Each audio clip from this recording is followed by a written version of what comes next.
வணக்கம். இன்று வெள்ளிக்கிழமை. தேவியை குங்குமத்தால் அர்ச்சித்தால் கிடைக்கும் பலனையும், அவளை பல்வேறு திரவியங்களால் அபிஷேகம் செய்தால் கிடைக்கும் பலனையும் இந்த பாடலில் காணலாம்.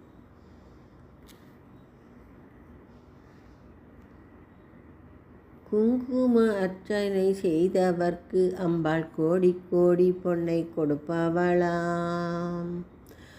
சந்தனத்தால் அபிஷேகம் செய்தவர்க்கு அம்பாள் சர்வாபிஷ்டங்களும் கொடுப்பவளாம்.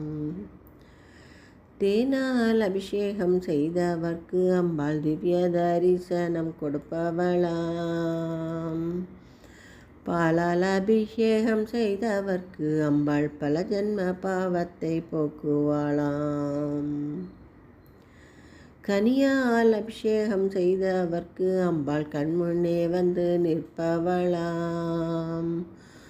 மனதால் எப்போதும் நினைப்பவர்க்கு அம்பாள் மாங்கல்ய பாக்கியம் கொடுப்பவளாம். மும்முறை வலம் வந்து தொழுபவர்க்கு அம்பாள் முன்னின்று காத்தருள் புரிபவளாம்.